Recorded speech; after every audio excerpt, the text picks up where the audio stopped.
Party से ticket मिल गई बा। ये तो बहुत खुशी की खबर बा भैया। और उसे बड़ी खुशी की बात बा कि मंत्री जी का लड़का और फोटो देख ले बाड़े फेसबुक पर। तब से तो ये चाहे लागल बा। मंत्री जी अपना लड़का खातिर तुम्हार हाथ मांगता रहे। क्या बात है, कौन प्रॉब्लम?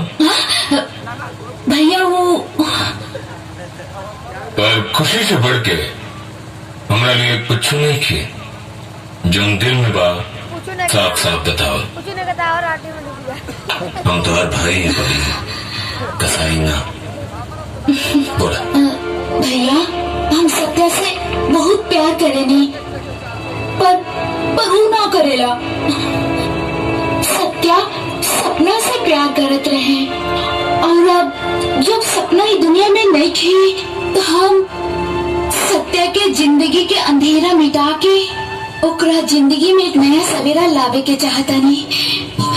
भैया हम गलत तो नहीं ना?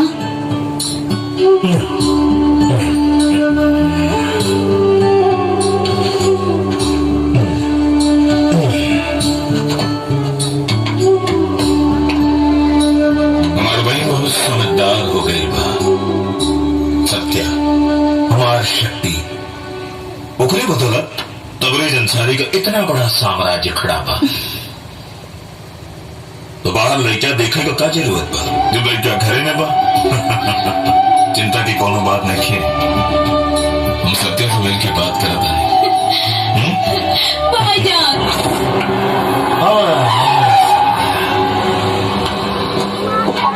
आज हम बहुत खुश बानी। पार्टी से टिकट मिल गई है और हमारी बहन की खातिर एक अच्छा सा लड़का।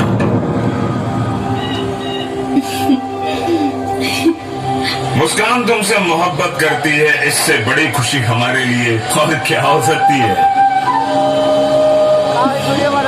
ऐसे खुशी के मौके पर हमारे शेर सत्या पर तो फूल बरसना चाहिए। गले लग जाओ मेरे शेर, आओ गले लग जाओ।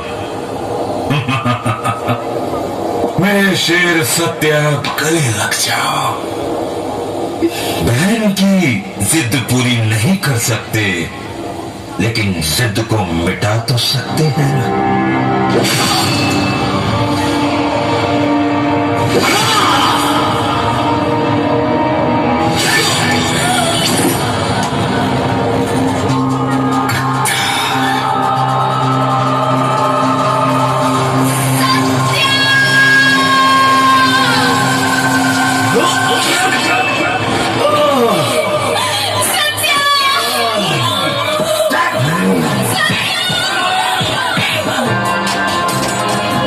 बिहार के बड़े बड़े गुंडों को तुम्हारे हाथों मरवाया ताकि हमारी इकलौती हुकूमत यहाँ चल सके।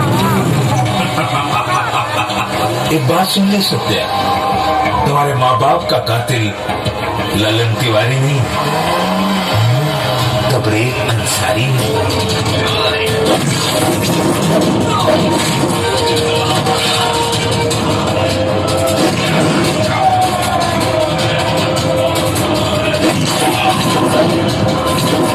माफ कर दो सत्या, हमसे भूल हो गई सत्या। हमको खाता है हिंदुस्तान का, गाता है पाकिस्तान का।